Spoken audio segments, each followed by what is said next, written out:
already dead. And with that intro, allow me to tell you the tragic tale of the rise and fall of a tyrant, and why he might be poised to rise once again, this time from beyond the grave. For a bit of background, there are several major factions that exist within the Dream SMP, the largest of which is, confusingly enough, named Dream SMP. For the sake of clarity, most have taken to referring to this faction as the Greater Dream SMP, and I'm going to follow their lead. It's the closest thing to being a neutral faction, almost the sort of default faction for the characters who haven't split off to do their own thing. As you might guess, it's led by its founder, Dream. Dream also gets executive veto over who's allowed in the server. For instance, back in July, when Jay Schlatt joined the server for the first time, he was banned very shortly after, since Dream didn't know him. When it's your party, you get to decide who's on the guest list, I suppose. The first major faction to declare its independence from the Greater Dream SMP was L'Manberg, back in late July, with the war for independence between L'Manberg and the Dream Team faction finally settling in early August. L'Manberg started as an autocratic nation-state with self-appointed dictator,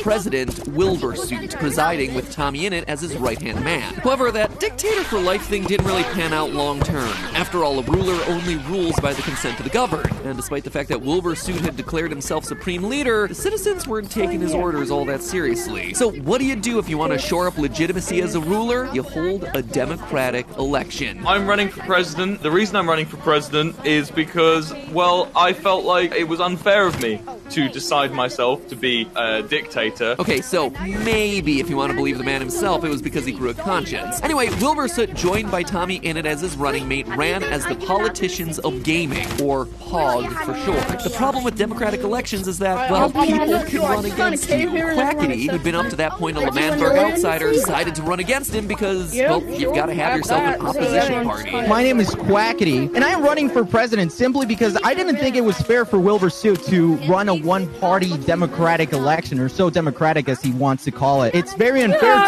for Wilbur and all the people in L'Manberg to vote for just one party. Quackity ran under the party banner of So We Are Gamers, or SWAG for short, choosing George Not Found as his running mate, who promptly lived up to his name by failing to show up to the presidential debates. Way to have a brand and stick to it, man. Oh, and you heard me right, presidential debates. The parties of SWAG 2020 and POG 2020 ran full-on campaigns, including key endorsements. Quackity was at an immediate disadvantage here, as his one key alleged endorsement, KSI, never actually showed up. My one endorsement is KSI. He just hasn't happened to respond yet to my endorsement plea. He's my one endorsement. KSI? More like KSI Not Found. Him and George Not Found playing Yahtzee in the corner. Wilbur and Tommy Innit, wanting to assure the voters that they were the party that best represented the will of the people, touted several key endorsements. The most notable of them came from Jay Schlatt. Now, you might be asking yourself, wait, Jay Schlatt, didn't I just say that he was banned back in July, several months before the election took place? And that was what the crowd said too. But apparently a server ban wasn't about to stop Wilbur and Tommy from bringing him in to deliver the key endorsement. Now, after doing a lot of negotiations, Get boys, out of here. I've got managed my to... endorsement. Here he comes. The one, the only.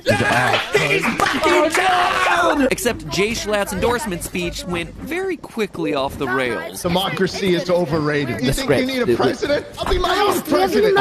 Stick to the script. Off the stage, please. Off the stage. Anyway, with this wild card entering the race, things had thoroughly gone to chaos. With Jay Schlatt actually challenging him, Wilbur and Tommy decided to resort to political horse trading. In order to avoid the possibility of a Jay Schlatt presidency, why not invite SWAG 2020 to join POG 2020 to form a giant super party, SWAG? A fusion event so great that it would be guaranteed to beat Jay Schlatt. Unfortunately, it backfired. The good news was that Quackity, who didn't actually want to be president and was only running as a challenger to Wilbur, was willing to give his party's votes to another party. The bad news was that he chose Jay Schlatt. I was enticed by your SWAG idea until you immediately admitted to me that you would only use me for votes. You guys have clearly been trying to use me this entire time. So it's Schlatt 2020. That's the kind of thing that makes you think maybe from the start that this was all a ruse by Jay Schlatt, promising to endorse POG 2020 only to get himself unbanned and then enter the fray and take over for himself. The man over here has executed some epic big brain maneuvers. In the end, POG 2020 won 45% of the vote, SWAG 2020 won 30% of the vote, Jay Schlatt won 16% of the vote. With SWAG giving its votes to Jay Schlatt wins the election with a combined total of 46%, barely beating out POG's 45%. And that is where the reign of terror begins.